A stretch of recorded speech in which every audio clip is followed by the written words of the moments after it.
नमस्कार साथियों, एनवीरा के ऑनलाइन प्लेटफॉर्म पर आपका स्वागत। मैं राकेश चौहान आज आपके लिए लेकर आया हूं पार्ट सेकंड, अम्ल, सार तथा लवण।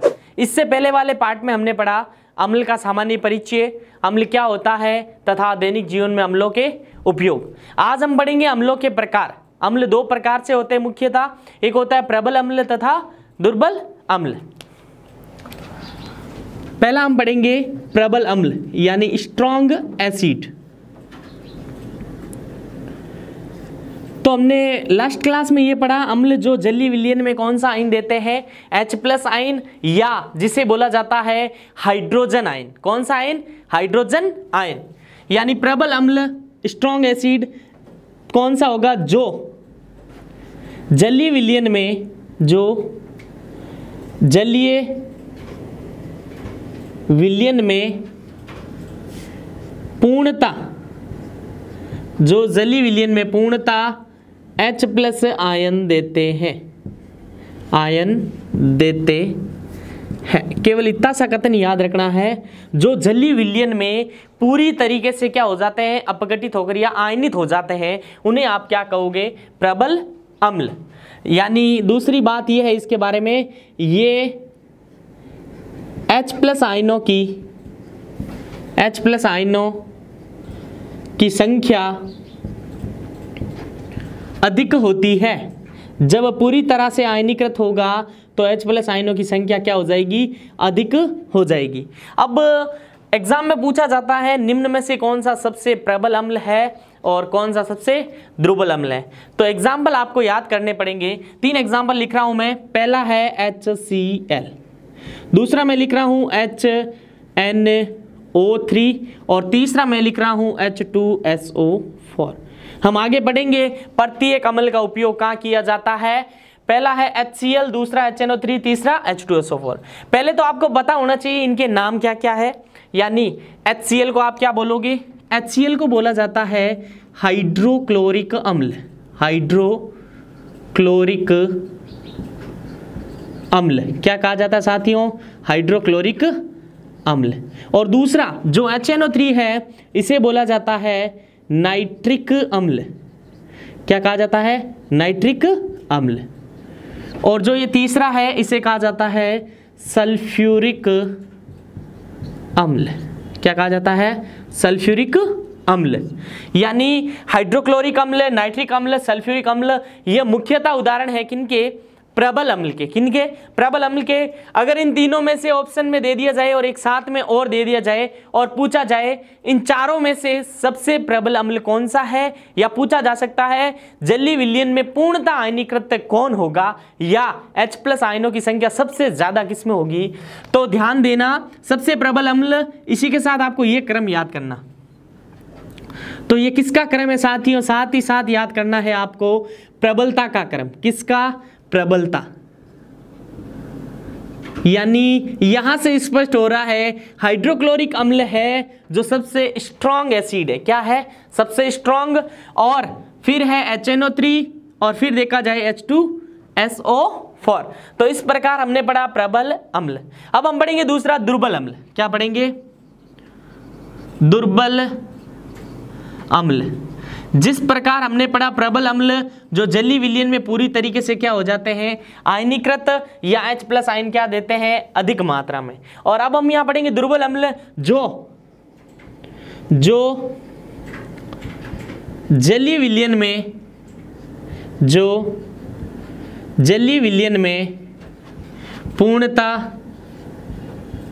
पूर्णतया आयनीकृत नहीं होते हैं, पूर्णतः आयनीकृत नहीं होते हैं। यानी ऐसे पदार्थ या ऐसे अम्ल जो जलीय विलयन में घोला जाए तो पूरी तरह से अपघटित नहीं होंगे या H+ आयन नहीं देंगे। तो जिस प्रकार हमने यहाँ पढ़ा H+ आयनों की संख्या अधिक होगी, तो दुर्बल अम्ल में H+ आयनों की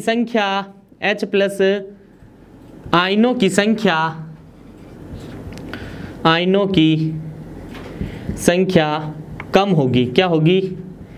कम होगी। H+ आयनों की संख्या क्या होगी साथियों? कम होगी। अब इनके एग्जाम्पल भी आपको याद करने हैं और इनके भी याद करने। क्यों? कि क्रम दे सकता है कि कौन सा कथन प्रबल के लिए सत्य है और कौन सा दुर्बल के लिए सत्य है। तो सबसे दुर्बल अम्ल आपको मैं ऊपर लिख रहा हूं यहाँ पे H2CO3, फिर आपको लिखा हुआ मिले CH3COOH, H3PO4। ये 4 एसिड है। हम ये 3 और इन चारों का एक एक का अध्ययन जस्ट इसी क्लास में हम करेंगे। तो अगर पूछ लिया जाए दुर्बल अम्ल का क्रम बताइए, तो इसी क्रम में आपको याद करने हैं। सबसे अधिक ये होगा, फिर ये होगा। ये क्रम याद रखना है किसके लिए? दुर्बलता के लिए। किसके लिए? दुर्बल अम्ल के लिए। किसके लिए साथियों? दुर्बल अम्ल के लिए। तो दुर्बल अम्ल का क्रम ये याद रखना आपको, और प्रबल अम्ल के लिए याद रखना HCl HNO3 H2SO4। यानी एक बार मैं फिर बता देता हूं, जो जलीय विलयन में H+ आयन देंगे या H+ आयनों की संख्या अधिक होगी उन्हें हम प्रबल अम्ल बोलेंगे। आपको मोस्टली एग्जाम्पल याद करने, फैक्ट के रूप में पूछे जाते हैं। दुर्बल अम्ल जो जलीय विलयन में पूरी तरीके से आयनीकृत नहीं होता है तथा H+ आयनों की संख्या क्या होती है साथियों? कम होती है, और इनका क्रम ये याद करना है। तो इस प्रकार हमने प्रबल तथा दुर्बल अम्ल पढ़ लिया। और दो उदाहरण और है जो अम्लों के प्रकार के हैं, 2 और हैं। तो हमने प्रबल अम्ल तथा दुर्बल अम्ल पढ़ लिया, और 2 प्रकार और हैं इनके जो एग्जाम में पूछे जाते हैं कि इनमें से कौन सा हाइड्रोजनी अम्ल है और कौन सा ऑक्सीजनी अम्ल है। तो 2 प्रकार और है साथियों। पहला प्रकार है अम्लों का प्रकार, ये भी अम्लों के प्रकार, सॉरी,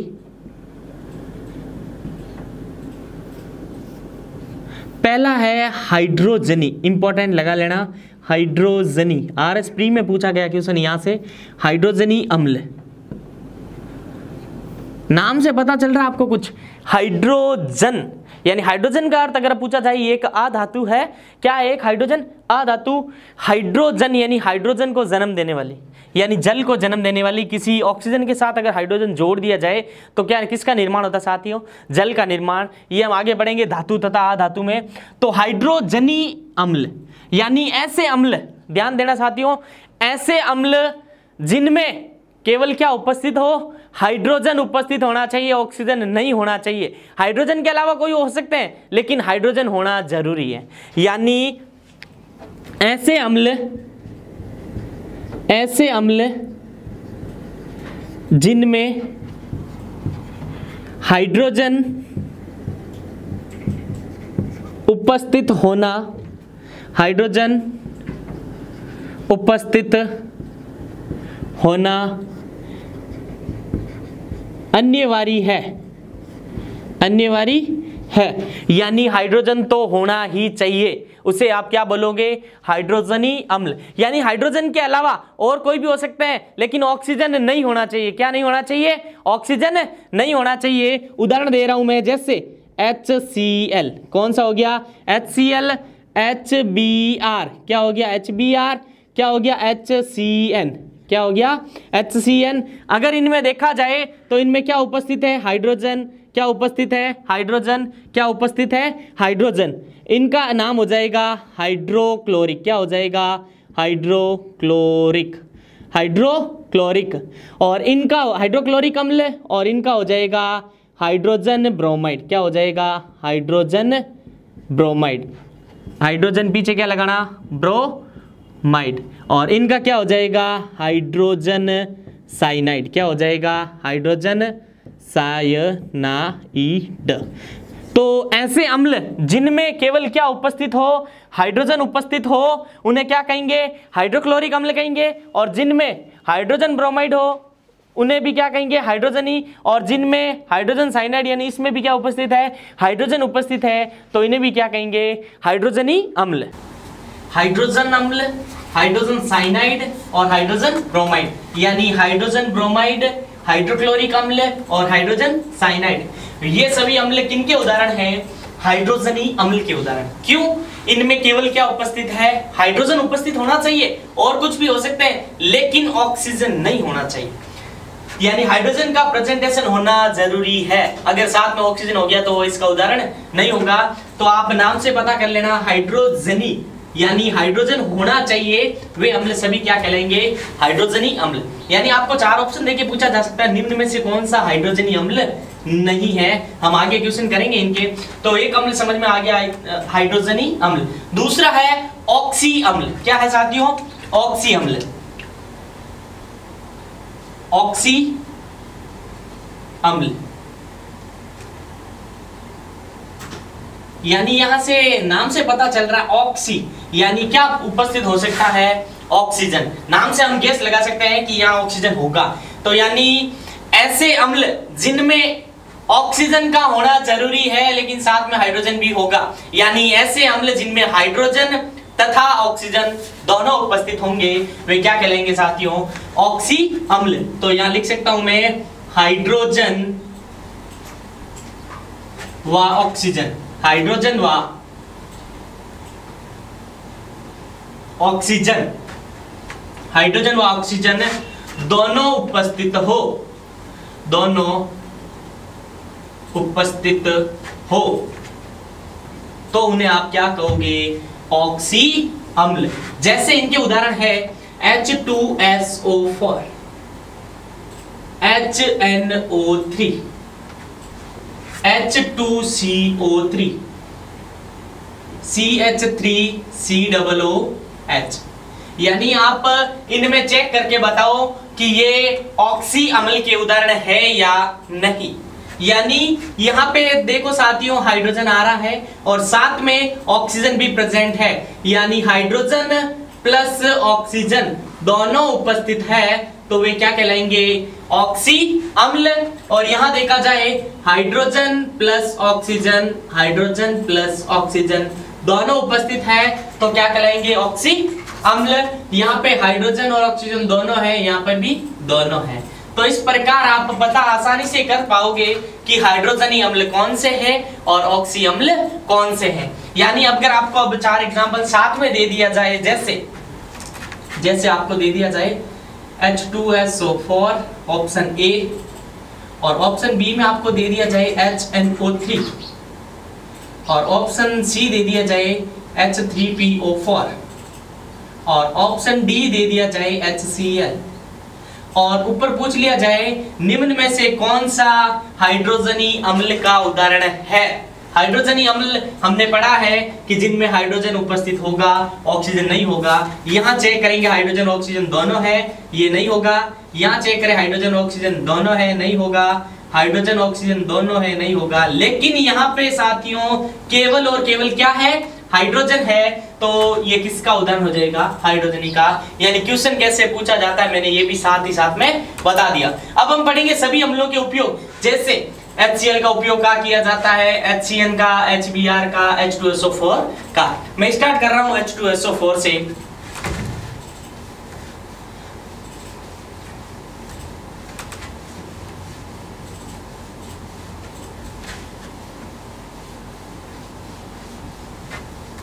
सबसे पहला अम्ल ले रहा हूं मैं H2SO4।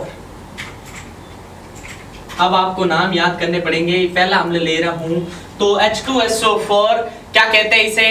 सल्फ्यूरिक अम्ल। पहला पॉइंट इनके बारे में आपको याद रखना है जो एग्जाम में पूछे जाने लायक क्वेश्चन है, सल्फ्यूरिक अम्ल। क्या याद रखना? सल्फ्यूरिक अम्ल, सल्फ्यूरिक अम्ल। अगर पूछ लिया जाए दूसरा नाम, ये नहीं देखे दूसरा पूछ लिया जाए तो इसे कहते हैं गंधक का अम्ल। क्या कहते हैं साथियों? गंधक का अम्ल।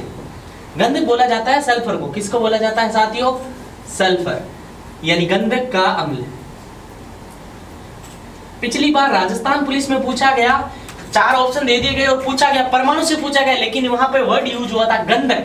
यानी अगर स्टूडेंट को गंधक के बारे में पता नहीं तो वो आंसर सही नहीं कर पाएगा। गंधक का अर्थ होता है सल्फर। क्या होता है? सल्फर। और मैंने जब परमाणु पढ़ाया था तो उसमें एक एग्जांपल बताया था, सल्फर का फॉर्मूला बताया था S8। क्या बताया था? ये एक अणु है। क्या है साथियों? अणु में एक बार फिर बता देता हूं, अणु। और इनकी परमाणुकता पूछी गई है एग्जाम राजस्थान पुलिस 2019 में। परमाणुकता क्या होती है इनकी? परमाणुकता 8। कितनी होती है? 8। यानी इसमें कितने अणु, एक अणु बना है कितने परमाणु भाग ले रहे हैं वो उनकी क्या कहलाएगी, परमाणुकता। तो आप थोड़ा याद रखना साइड में, सल्फर या गंधक का फॉर्मूला क्या होता है, S8। अब मैं बात करूं एक और अन्य नाम, केवल हमें नाम ही तो पता करना है, साइंस में क्वेश्चन पूछे जाता है अलग अलग नाम के। इसे बोला जाता है oil of vitriol, oil of vitriol. यानी क्यों बोला जाता है, यानी बहुत ही ऑयली होता है, क्या ऑयल जैसा होता है, क्या ऑयल जैसा। अब मैं बात करूं एक और नाम, और पूछा गया क्वेश्चन कि कार की बैटरियों में कौन सा अम्ल होता है, या पूछा जाता है सीसा संचयक सेल। क्या पूछा जाता है, सीसा संचयक बैटरियों में, सीसा संचयक बैटरियों में सेल। हम आगे पढ़ेंगे तो याद रखना है सीसा संचयक बैटरियों में, सीसा संचयक बैटरियों में कौन से अम्ल का प्रयोग किया जाता है, तो आपका आंसर होना चाहिए H2SO4। अगर पूछ लिया जाए कि इसकी परमाणुकता, हमने परमाणु टॉपिक पढ़ लिया इसीलिए मैं पूछ रहा हूं, इसकी परमाणुकता यानी इसमें कितने अणु भाग ले रहे हैं, तो एक हाइड्रोजन कितने हो गए 2, प्लस सल्फर कितना हो गया 1, प्लस ऑक्सीजन कितना हो गया 4, 4 2 6 प्लस 1, यानी इसकी परमाणुकता क्या हो जाएगी, 1 हो जाएगी साथियों। क्या हो जाएगी, 1 हो जाएगी। अब हम दूसरा पढ़ेंगे HCl। क्या पढ़ेंगे, HCl। इसे कहा जाता है, इसका रासायनिक नाम हाइड्रोक्लोरिक अम्ल। क्या हो जाएगा इसका रासायनिक नाम, हाइड्रोक्लोरिक अम्ल।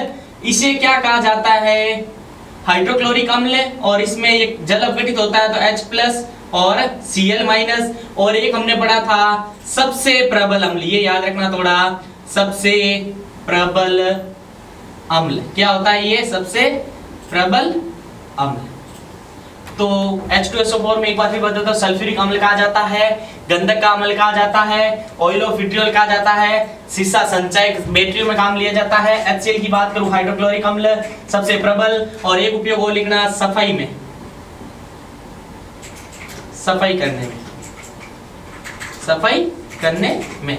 अगला हम पढ़ेंगे नाइट्रिक अम्ल यानी नाइट्रिक एसिड। इनका पूछा गया क्वेश्चन है कि इनका अन्य नाम का उपयोग किया जाता है इनका, तो नाइट्रिक एसिड का फॉर्मूला आपको याद रखना, फॉर्मूले भी पूछे जाते कभी कभार, HNO3, जिसे क्या कहा जाता है, नाइट्रिक एसिड। इसका अन्य नाम याद रखना सोरे का अम्ल। क्या याद रखना साथियों, सोरे का अम्ल। और इनका उपयोग, इस अम्ल का उपयोग विस्फोटक पदार्थ बनाने में किया जाता है, तो बारूद बनाने में इनका, उर्वरक में इनका उपयोग किया जाता है।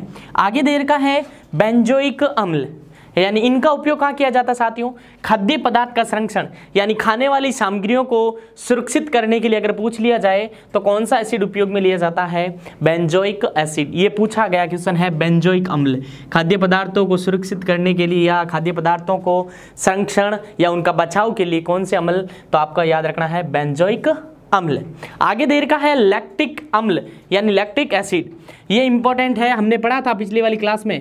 लैक्टिक अम्ल का उपयोग यानी लैक्टिक अम्ल किस में पाया जाता है, दूध खट्टा होना, दूध जब खट्टा होगा तो क्या बन जाएगा, दही बन जाएगा, यानी दही में कौन सा एसिड पाया जाता है पूछ लिया जाए तो लैक्टिक अम्ल। और कभी कभार हम कठोर परिश्रम यानी कुछ कार्य करके आते हैं तो मांसपेशियों में खिंचाव या दर्द होने लगता है, तो किस कारण होता है, यानी दैनिक विज्ञान पढ़ रहे हैं तो उससे रिलेटेड क्वेश्चन ज़्यादा पूछे जाएंगे कि एक व्यक्ति है जो कठिन परिश्रम करके आया है, उसकी मांसपेशियों में खिंचाव के कारण उसके कौन से अम्ल के कारण ये हुआ।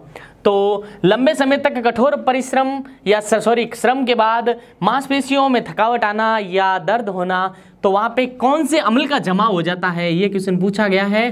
तो आपका आंसर होना चाहिए लैक्टिक अम्ल। किसका जमाव हो जाता है पेशियों में, लैक्टिक अम्ल का जमाव होने के कारण दर्द महसूस होता है, मांसपेशियों में क्या हो जाता है, खिंचाव हो जाता है।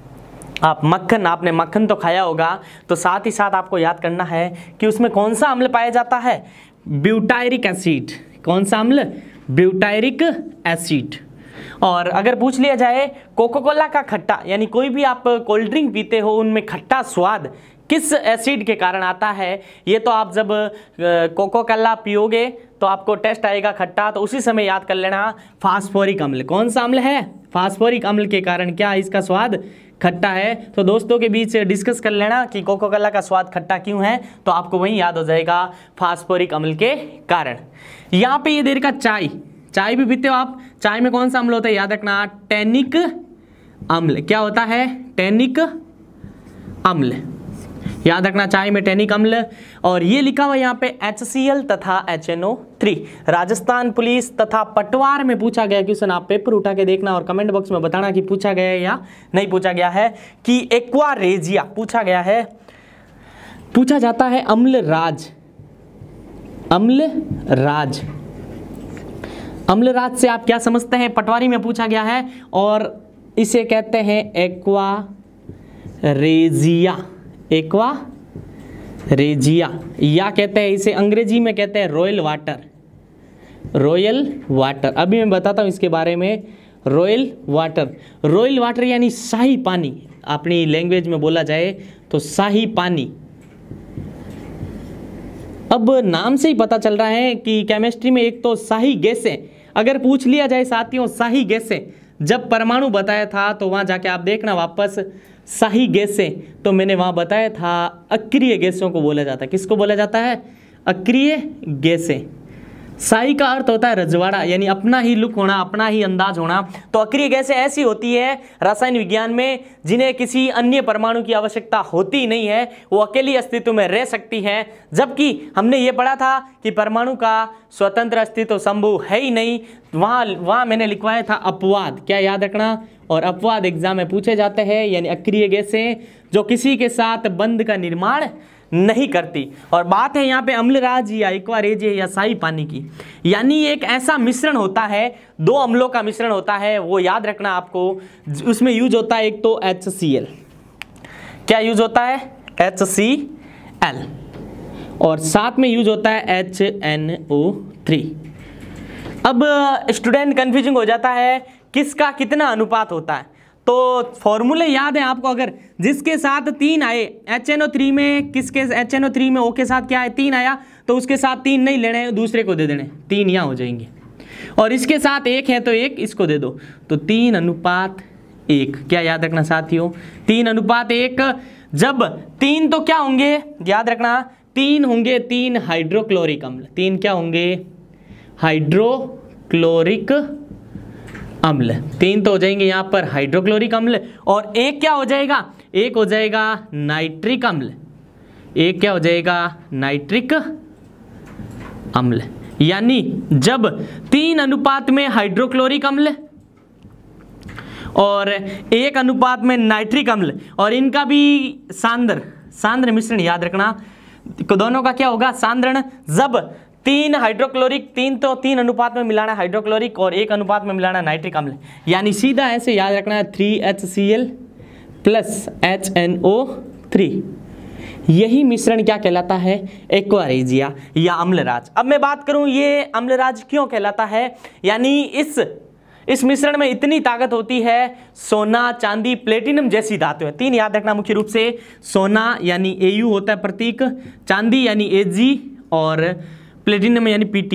ये 3 बहुत ही कठोर धातुएं हैं, ऐसी धातुओं को गलाने की लिमिट रखता है। यानी जब सोना चांदी प्लेटिनम धातुओं को अगर आप इन मिश्रण में डाल दोगे तो ये आसानी से क्या हो जाएंगे, गल जाएंगे। यानी इतना पावरफुल मिश्रण होता है, इसीलिए इसे अम्लराज कहा जाता है। अगर पूछ लिया जाए अम्लों का राजा, इसी से रिलेटेड है, अम्लों का राजा, कंफ्यूजिंग नहीं होना आपको, अम्ल सार लवण पढ़ रहे हो तो अम्लों का राजा, अम्लों का राजा बता सकते हो आप, मैं बता देता हूं H2SO4। कंफ्यूजिंग नहीं होना, अम्लों का राजा है तो H2SO4। अगर पूछ लिया जाए अम्ल राज तो ये दोनों का मिश्रण बताना है। तो हमने अम्लों के प्रकार, कौन सा अम्ल कहाँ यूज होता है, बेंजोइक अम्ल खाद्य पदार्थों का संरक्षण, लैक्टिक अम्ल अगर लंबे समय तक आप कठोर श्रम करोगे तो आपके मांसपेशियों में खिंचाव, तो जहाँ आपका आंसर होना चाहिए लैक्टिक अम्ल। ब्यूटरिक अम्ल यानी मक्खन में, कोका कोला का स्वाद खट्टा होना, तो आंसर होना चाहिए फास्फोरिक अम्ल। अगर पूछ लिया जाए अम्लों का राजा तो H2SO4 जिसे कहा जाता है सल्फ्यूरिक अम्ल। सुबह सुबह आप चाय पीते हो, चाय में टैनिक अम्ल, ये है अम्लराज। इंपॉर्टेंट लगाना, किनका मिश्रण है, 3HCl और 1HNO3। तो आज की क्लास में हमने अम्ल के प्रकार अम्ल के प्रकार होते हैं दो प्रकार के, एक हमने पढ़ा था प्रबल अम्ल और दूसरा पढ़ा था दुर्बल अम्ल, और दो अन्य प्रकार पढ़े थे हाइड्रोजन तथा ऑक्सीजन के आधार पर, यानी जिनमें केवल हाइड्रोजन उपस्थित होगा तो वह कहलाएंगे हाइड्रोजनी अम्ल, और जिनमें हाइड्रोजन तथा ऑक्सीजन दोनों उपस्थित होंगे तो वे हमेशा क्या कहलाएंगे, ऑक्सी अम्ल। तो एग्जाम में पूछा जा सकता है निम्न में से हाइड्रोजनी अम्ल कौन सा है और तथा ऑक्सीजनी अम्ल कौन सा है। फिर हमने पढ़े थे मुख्य अम्लों के उपयोग, तो आगे आने वाली क्लासों में हम पढ़ेंगे सार क्या होते हैं, सार के प्रकार। अगर आप इस चैनल पे नए हैं तो इस चैनल को सब्सक्राइब कीजिए, और इस वीडियो के नीचे दे रखे डिस्क्रिप्शन लिंक से आप हमें फेसबुक पे फॉलो कर सकते हैं। धन्यवाद।